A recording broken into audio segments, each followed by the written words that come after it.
Come on. It is so good. We are here in the house of Leon Trotsky in Coyocan, in Mexico. Well, once again, welcome to the Museum Leo Trotsky. My name is Francisco and you can call me Paco. As you know already, Leo Trotsky was alongside with Vladimir Ilyich Ulyanov, also known as Lenin, one of the leaders of the Russian Revolution, which for the first time in history established a government directed by the workers instead of the bourgeoisie. But when Lenin died on 1924, began a struggle between Trotsky and Joseph Stalin, who, being at the top of the bureaucracy, managed to expel Trotsky from the USSR, sending him into exile in many different countries until he arrived here to Mexico on January the 9th, 1937 at the port of Tampico.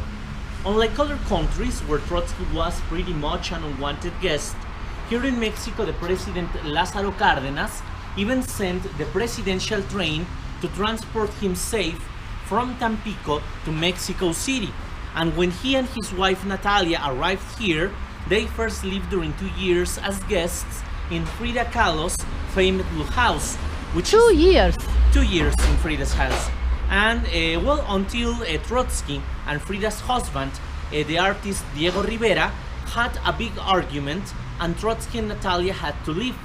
It was then when his secretary and bodyguard, Jan van Hayenort, found this place for them, which was property of an Italian family known as the Turatis, who used it as a vacation house since back then Coyocan was still a small town in the suburbs.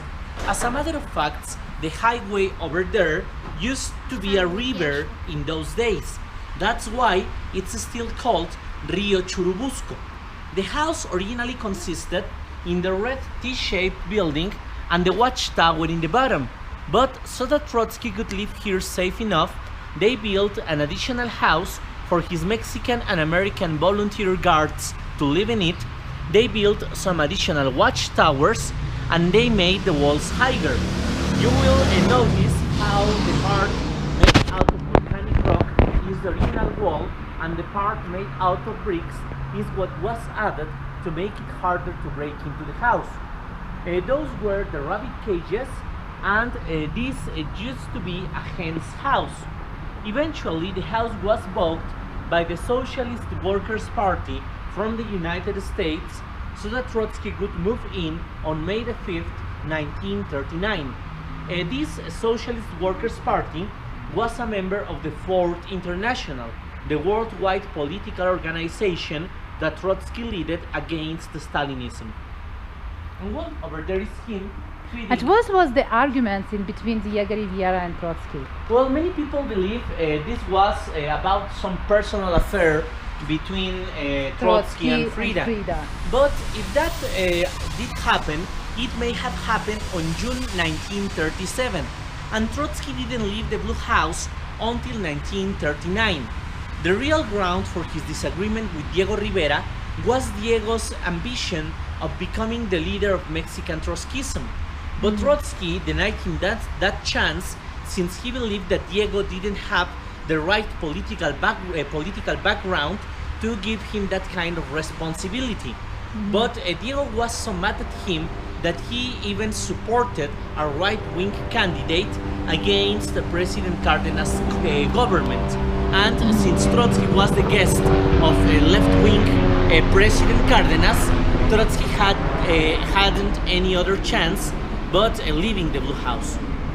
Well, Trotsky spent 2 hours every morning doing this, since he believed that any good revolutionary should be familiar with hand labor as much as with intellectual work. This also gave him back some of the peace of mind that he barely enjoyed after almost 10 years of being pursued all around the world by Stalin's agents. And in which countries he had been?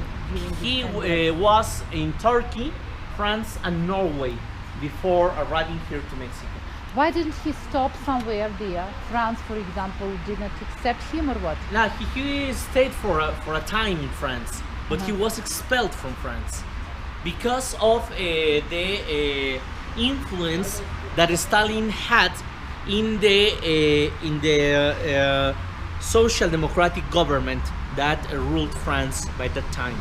Oh. I believe that France was being governed by the Socialist Party, and well, they weren't able to stand Stalin insisting in making some pressure on them so that they could expel Trotsky from France.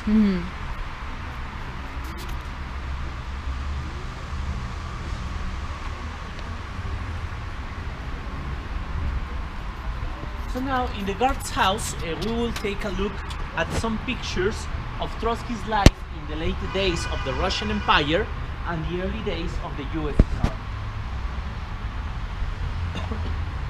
So this is the guard's house. The guard's house, exactly. And those guards, you said they were guarding him voluntary? Yes, during all day, yeah. Well, they were volunteers, all of them. Some of them were Mexicans, some of them were Americans, and all of them belonged to Trotsky's parties that belonged to the Fourth International. So this is him when he was only 11, back when his name was Leiba Davidovich Bronstein, since Trotsky was only the name he used as a revolutionary in the underground. He was born on October the 26th, 1879, according to the ancient Julian calendar. That will be November the 7th in the modern Gregorian calendar. He was born in a small village in Ukraine called Yanovka, nearby the port city of Odessa, as the son of a Jewish family, even though he later considered himself as an atheist, according of course with his Marxist philosophy. He got interested in politics because of an older cousin known as Monia. As a result, here is him arrested by the police when he was only 18, already in trouble because of his early political activities. And this is him with Zinaida Bronsteina, his oldest daughter, from his first marriage with Alexandra Sokolovskaya. But when he was exiled to Siberia for the first time, this first marriage ended all of a sudden, and he then adopted the name Leo Trotsky, which some people believe was the name of a jailer that let him escape with other prisoners since he came to sympathize with his political ideas. Of course, we cannot tell if such a story is really true, but what we know for sure is that he used this name to be exiled in France on 1903, where he met Natalia Ivanova Sedova, his second wife. This is Zinaida again, with Trotsky's son-in-law, Pleito Volkov. They are the parents of Sieva Volkov. Son-in-law, you mean her husband? The husband of Trotsky's daughter. Right. So, they are the parents of Sieva Volkov, the only one of Trotsky's grandchildren who lived with him here in Mexico. Since back then in the USSR, a couple of Trotsky's grandchildren was kidnapped and banished by Stalin's regime. So to save Sieva, a French couple known as the Rosmers took care of him until they were able to bring Esteban to Mexico when he was already 13. Sieva. But he is still living in Mexico City. He's now 89 years old, and here Sieva, yes. He's still here. He lives here. He was here yesterday. Since yesterday. And he is the youngest son of Zinaida. Zinaida. Okay. Никитичка, ты понял? Внук Троцкого до сих пор живет в Мехико, ему 89 лет. И он сын его старшей дочки Зины. Понял? Okay. And here we know him by the name Esteban Volkov. Zinaida had left the USSR with him to get medical treatment for her tuberculosis. But when she arrived to Germany, she was told that she wasn't allowed to go back to the USSR. She had left there her husband and the daughter from her first marriage. These family separations were so heartbreaking for her that she committed suicide in Berlin on 1933. Plato was arrested and died in Siberia on 1936. The pictures here are from the Civil War right after the 1917 revolution. Back then, Lenin named Trotsky as the People's Commissar for the war and gave him the task to build the famous Red Army to defend the USSR against the invasion of 21 foreign armies that had banded together to form the White Counter-Revolutionary Army. Here is him on board of the armored train on which he went back and forth through all of the USSR, organizing the defense of the country. Which years is it? Since 1918 to around 1922, if I am not wrong. I believe the Civil War may have ended around 1922. By the way, do you have an idea, sorry for interruption, yes, do you have an idea, was it any friendship, relations, I don't know, whatever connection in between Trotsky and Kolchak? Kolchak. I don't recall that name. It's the last white ruler of Russia. No, I don't think. I mean, they may have been like mortal enemies or something like that. I mean, I believe that was a general, right? Yeah. Kerchak was a general from the White Army. Yeah. No, well, they fought against each other, and I may recall that this Kerchak was the leader of the East Army. Yes. He was there in Siberia, and they created there like the last white empire. No, they fought fierce battles against each other. Trotsky being the general of the Red Army. So, well, I don't know. I don't think they may have known each other from a time before that. But I guess if they know each other, well, there was any... I just wanted to understand if Trotsky took part somehow in making the decision of execution of Kolchak. Okay, well, he may have, but I am not sure about it. Because, well, maybe it was a necessity for the Red Army to get rid of that kind of white leader. Yeah. Yeah. That's it. Well, by the way, this Trotsky was erased from this picture. Really? Yes, this is one of many pictures that were manipulated by Stalin's propaganda to erase any traces of Trotsky having any important role during the revolution. There are many examples of this, but this is one of the most ridiculous ones, since in the version that was better known in the USSR, there is a loop between all of these people here, which is ridiculous, since people making group pictures never leave loops between them. And well, this is a picture from 1907 during his second exile in Siberia after the failed 1905 revolution, during which Trotsky was the president of St. Petersburg Soviet.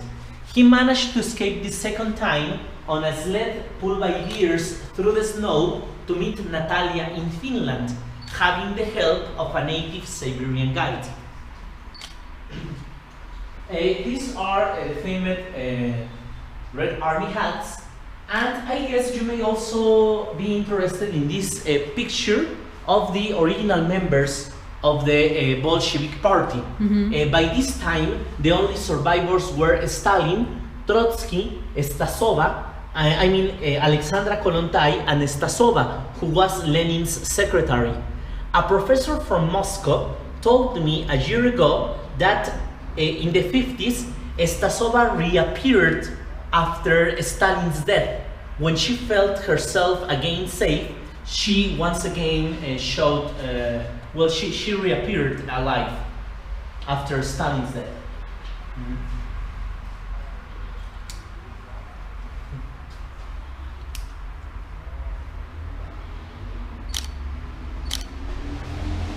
And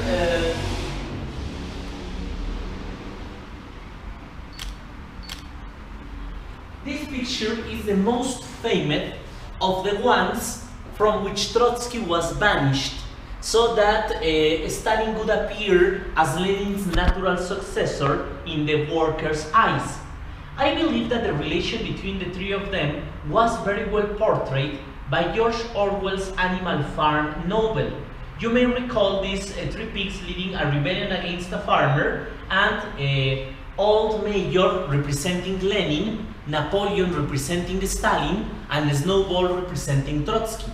You may also recall that when Napoleon expels Snowball from the farm, he finds old mayor's corpse in the farmer's butchery and makes his skull to be set on top over the entrance of the yard. I personally believe this represents Lenin being mummified, since even Lenin's widow Krupskaya bitterly protested, assuring that her husband would have never wanted to become an icon that could be used to manipulate the feelings of the workers. And well, this is also a very peculiar picture in which Stalin and Trotsky appear together. They are holding Cherchinsky's coffin during Cherchinsky's funeral. Just one moment.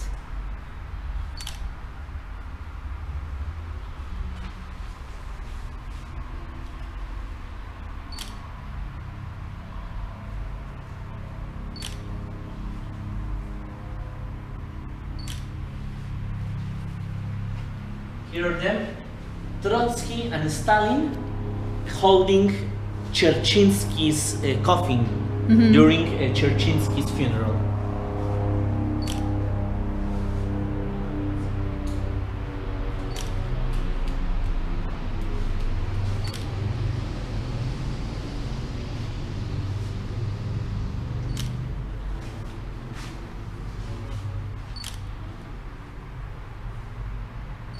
From where are all those photos? All these photos he had with him when he lived here? No, not all of them, but many were. Well, all of this was made From everywhere. I mean, around the 70s or the 80s, when the house became officially a museum. So all of these were taken from historical files, because well, there were any of these in the USSR.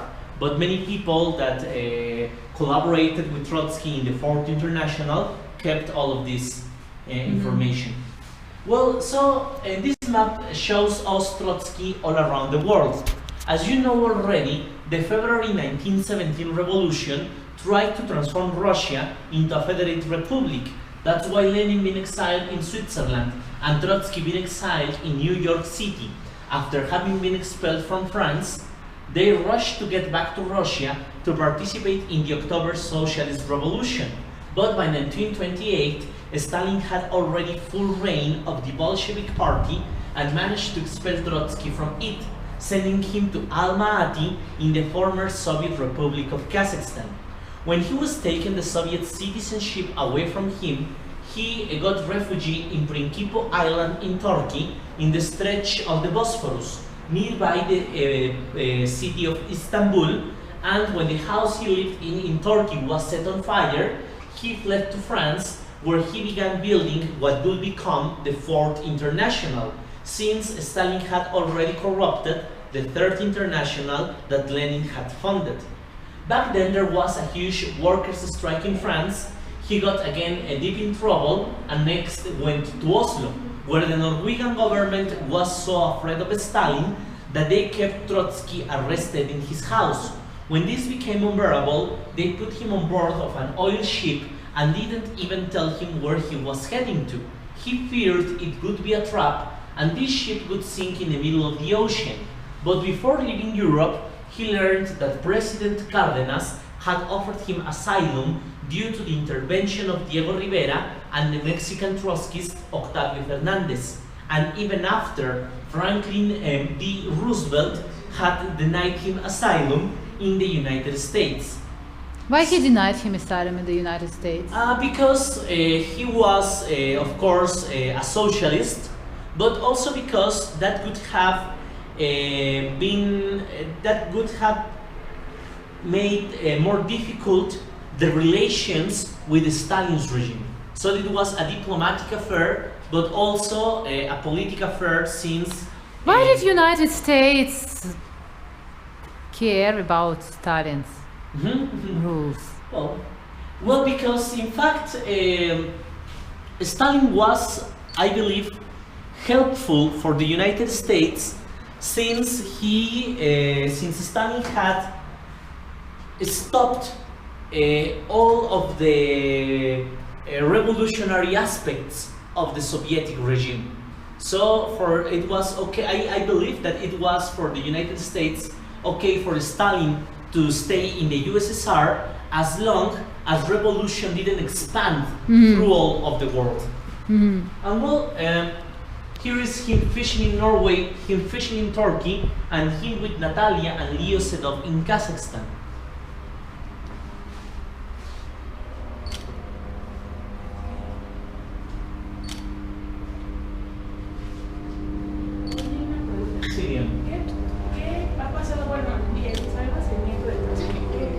Y estuvo aquí ayer. Sí, sí lo leí todo. Никита, ты понял, какой был ужасный враг Сталин?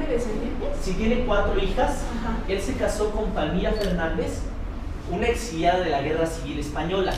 Su hija Susana Verónica es poeta y según mis amigos que estudian letras, ella es una poeta como que está en boga entre los estudiantes de letras. De Natalia no estoy seguro cuál es su profesión, pero ella ayuda al ingeniero Volkov en sus tareas aquí en el museo. Patricia es oncóloga en el Instituto de Cancerología y Nora, en Estados Unidos, es una neurobióloga muy reconocida que dirige investigaciones de punta sobre las adicciones. Además, ella es la directora del Instituto Nacional contra el Abuso de las Drogas en Estados Unidos, que se llama NIDA por sus siglas en inglés. Entonces digamos que trabaja al más alto nivel en el sector salud en los Estados Unidos. Bueno. Gracias. So here are them in France, and this is their family tree. His parents, David and Anna Bronstein, were formerly farmers who became merchants. His younger sister Olga married Kamenev, another important member from the Bolsheviks.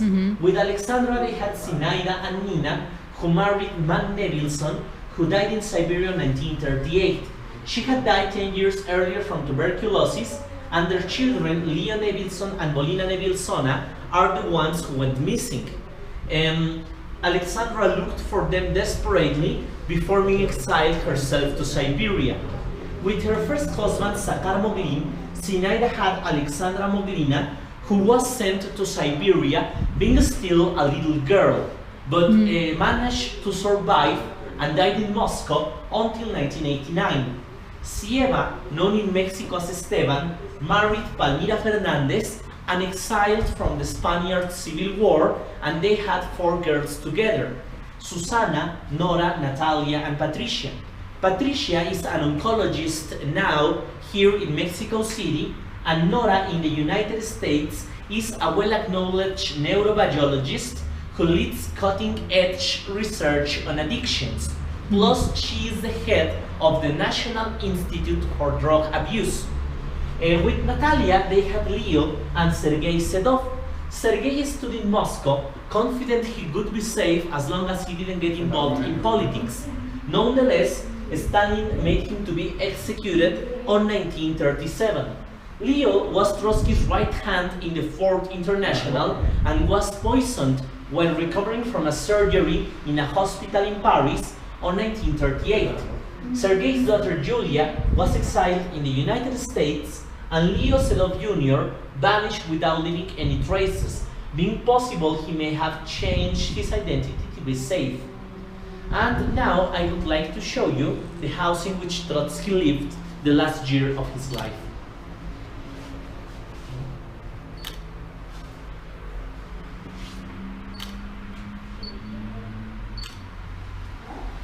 Come on.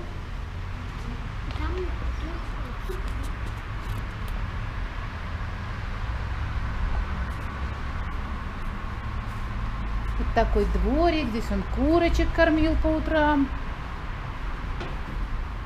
So let's begin in the kitchen. Okay. This is their kitchen. You may agree with me that even though the house looks comfortable and big enough, it's not a house full of luxury. I think it's safe to say that here Trotsky and Natalia had a fairly humble life. Besides, this kitchen shows how they tried to adapt to the Mexican lifestyle, since it's a typical Mexican kitchen from the late 30s. All over the place is the pottery they collected from their trips, escorted by the police in the surroundings of Mexico City, and this is an ice box that they used before refrigerators were a common commodity in households. You may also have noticed already that over there used to be a window. This window was sealed after the Mexican artist David Alfaro Siqueiros participated in an attempt to kill Trotsky. As you know already, alongside with Diego Riviera and José Clemente Orozco, Siqueiros is considered as one of the three great muralists of early 20th century Mexican art. But as a member of the Mexican Communist Party, he was a Stalinist and believed that the accusations of Trotsky being a terrorist and counter-revolutionary agent were true. And since Siqueiros also participated in the Spaniard Civil War as a member of the International Brigades, just like George Orwell, he may have believed himself to have enough military experience to get involved in this attack, which nonetheless failed. But I will tell you in full detail about it in just a few minutes. And cooker is contemporary. It was not like this, or it was already like this. No, it was the This stove is- they had, yes. And well, next we will get to the Kitchen's time. dining room.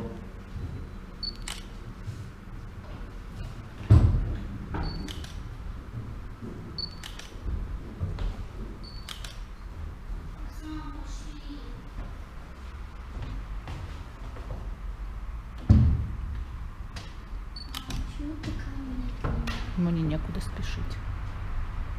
Well, here the window is also partially sealed, and over there some bullet holes remain from that first attempt to kill him.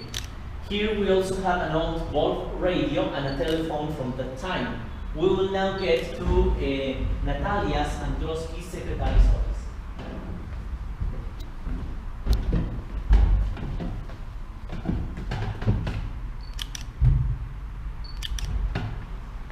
Here we have some copies of Trotsky's biography of Stalin. All the windows are half sealed. Yes. Well, so this is a couple of copies of Trotsky's biography of Stalin, which he left unfinished when he was murdered. And that over there, the Ediphone, is an invention by Thomas Alva Edison that was used by Trotsky's secretaries to play his voice that was recorded on wax cylinders. They were then able to type every word, and in this way many of Trotsky's latest works were written. You may also find noteworthy this painting depicting some kind of magical or mythological scene. But you will realize how really enigmatic it is once you notice it mixes some bird-headed characters as well as a small portrait of Karl Marx over there in the upper right corner. This painting was painted by Liuba Rusokova, the wife of Victor Serge, a revolutionary from Belgium who participated in the Russian Revolution and that exiled in Mexico on 1948. And they were the parents of Vladi, who became a well-known artist here in Mexico as a member of the so-called rupture generation or generación de la ruptura, who were young artists in the 60s that opposed the style of the muralists. Well, I suggest we now go to the garden, then back into the house. We are saving Trotsky's studio for the last, and to keep the suspense building, of course.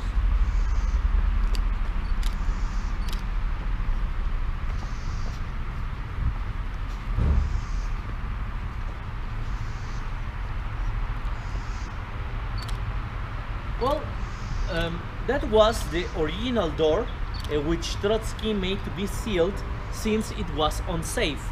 So he made a new door to be opened at that corner where he kept his two cars, a Ford and a Dodge, that were at all times ready for him to escape in case of danger. But that is also the door that was opened by the attacker's accomplice the night of the first attack. That one.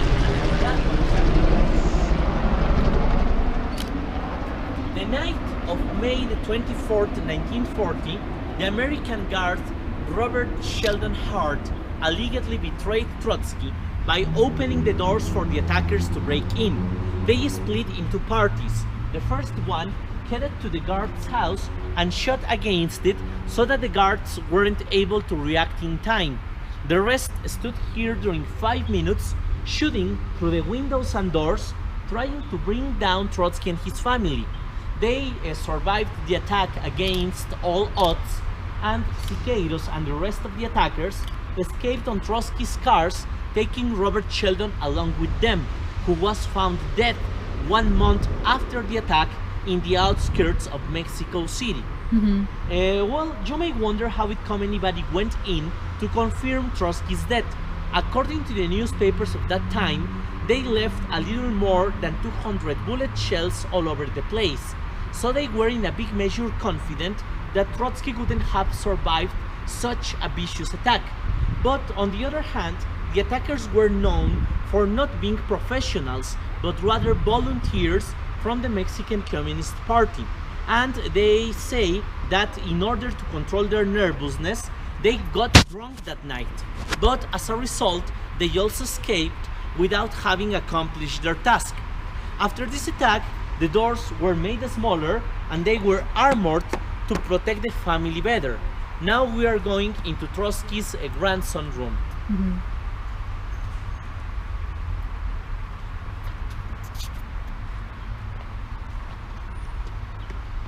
Such a small.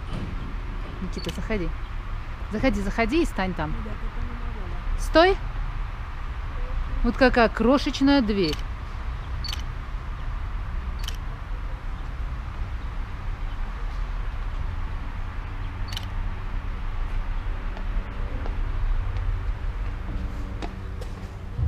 Well, it was in this room where 14-year-old Sieva was sleeping that night.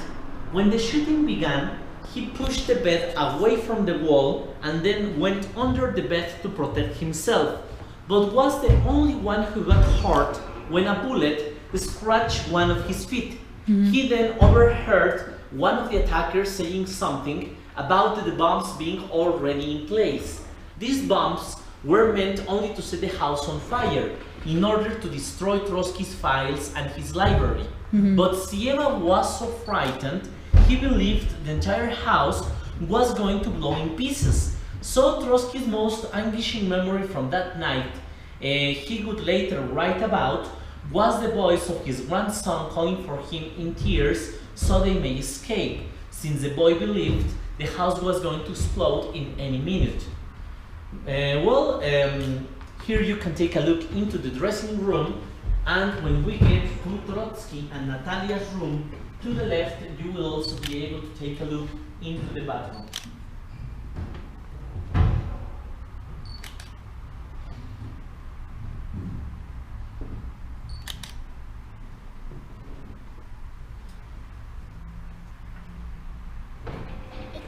Это что у нас?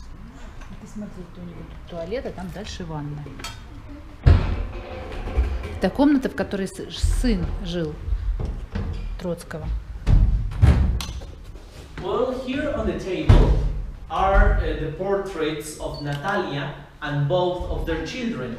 The one in the center is the oldest one, Leo Sedov, and the one to the right, his younger brother, Sergei. When Trotsky and Natalia were attacked here, she instantly pushed him off the bed and then lay on top of him to protect him with her own body. But I believe this may have not been only out of love, but also because of Natalia's own political convictions. And even though most of the bullet holes were repaired, some of them remained here unrepaired as a reminder of this fierce attack.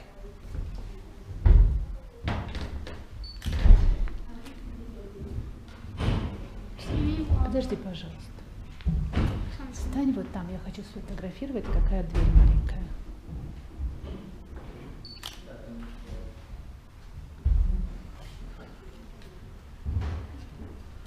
Какие крошечные двери.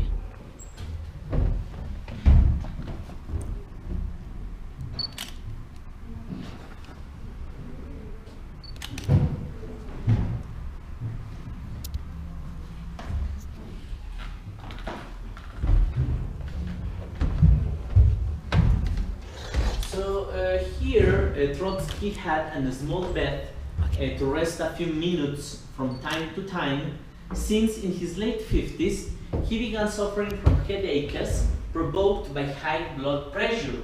Besides being not used to the altitude in Mexico City, it may have worsened his condition.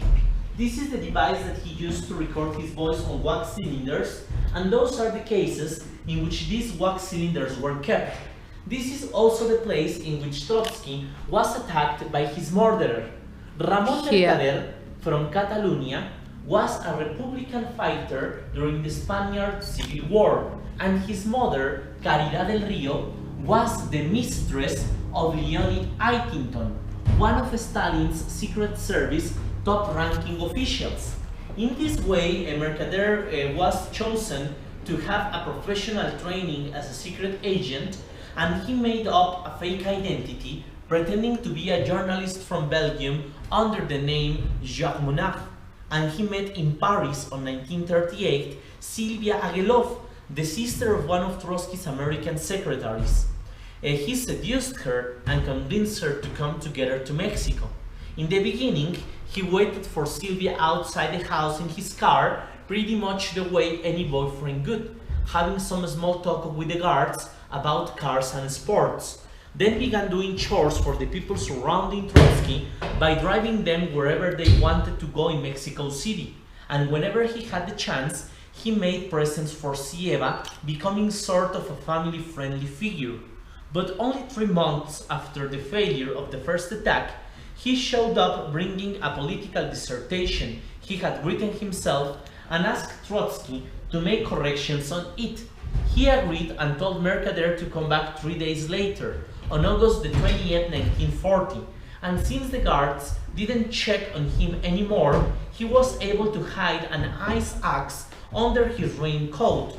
And while Trotsky was sitting here, still writing notes on the document, Mercader stabbed him on the head, making a 7-centimeter deep cut, which didn't kill him instantly. He instead yelled and began struggling with Mercader, then beat him on the arm, forcing him to drop the ice axe until the guards rushed into the room and hit Mercader to the brink of death. But Trotsky told him to stop so that Mercader would confess what was his involvement with Stalin. He had a letter in his pocket stating that he was Jacques Monard, a disappointed Trotskyist, and even though he was condemned to 40 years in prison, he never confessed neither his true identity nor his link with Stalin. All of that had to be found out later by the police. And being such a charming man, Mercader was able to make friends even in prison. He helped them to fix the light power and became a teacher for the unlettered prisoners. In this way, he had his sentence reduced to only 20 years, and even though Stalin had already died, he was welcomed as a hero by Nikita Khrushchev's government in the USSR, and later granted the Order of Lenin, which was the highest ranking honor any Soviet citizen could get. He was known there by the name Ramon Pavlovich and died in Cuba on 1978. Trotsky had left the house still being conscious and died the day after the attack in a hospital in Mexico City on August the 21st, 1940, which is 75 years ago yesterday. 75 years ago yesterday, that's why his grandson had been here yesterday, yeah?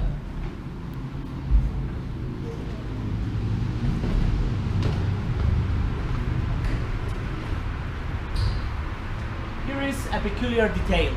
On top of the watchtower stands a bronze eagle, which was a present from President Venustiano Carranza to the Turatis, since the original owners of this house made military telescopes for him during the Mexican Revolution. And even though the bronze eagle was meant for high-ranking military officials, the Turatis got it as a special gift.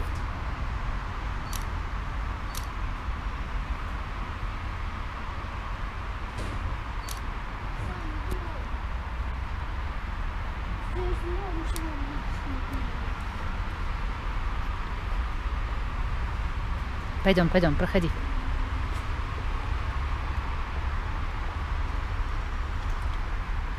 Well, when Trotsky died, the Mexican government bought the house from Natalia, but allowed her to stay living in it so she could have money of her own.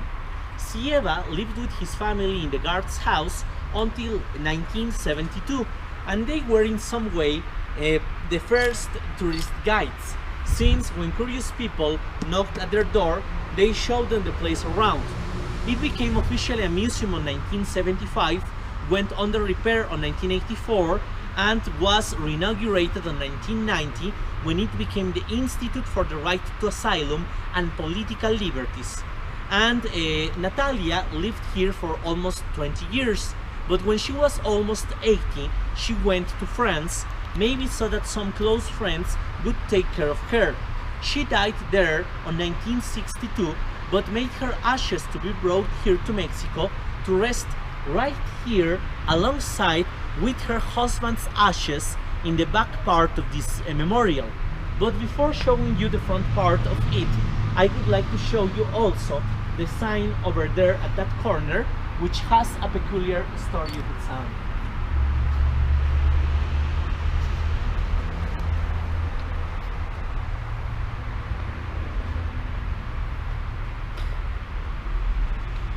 So this is their tomb. Yeah?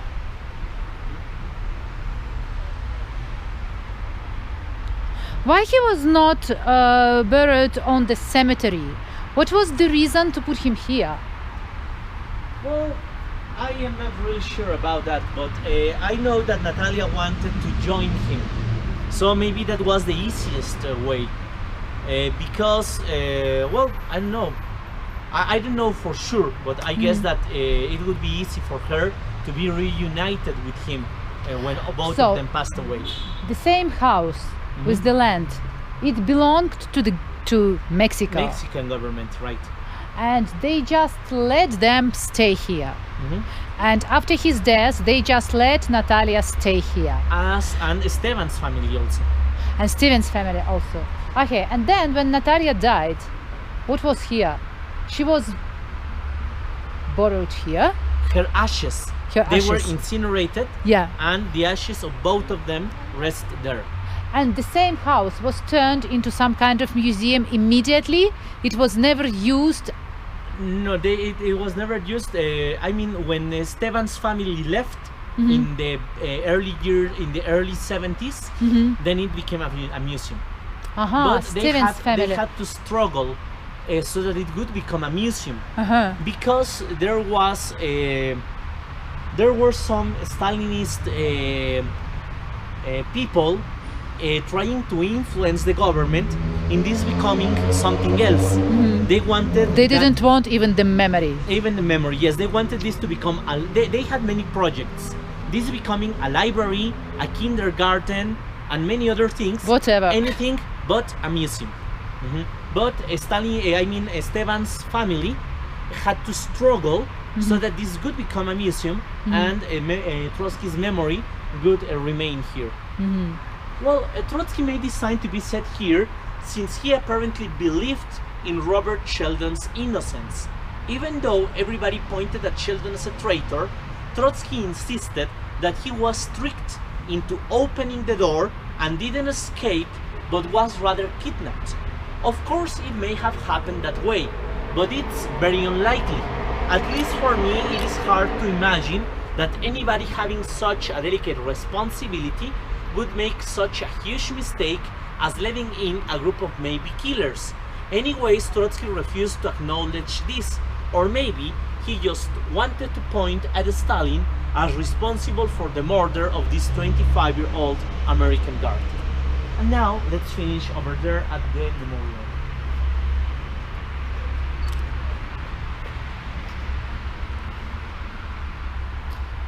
Well, this memorial was designed by the Mexican artist and architect Juan O'Gorman, who also designed and decorated Mexico's National University Library building. The last thing I have left to tell you is what Trotsky wrote about his own role in history in a book titled The Revolution Betrayed. Amongst many other subjects, in its pages, Trotsky wrote that his participation in the Russian Revolution was not his most important historical task, since he believed that as long as Lenin would have been there to lead the revolution, it may have succeeded. So Trotsky believed that his real role in history consisted in defending the true Marxism-Leninism against the Stalinist deviations, so that future generations will be able to take on the task of transforming human civilization through the international socialist revolution. So thank you for all of your attention. I hope you have enjoyed the tour, and I have to keep a small record on where do you visit us from. So may I ask, where do you visit us from? From Australia, Any particular city? Sydney. Sydney. But I was born in Ukraine, in Odessa. Odessa. Yeah. Right. Well, so I am, well, I hope you had a good time. Yes, we did. And, well, I hope you also have a delightful evening. Yes. Okay, so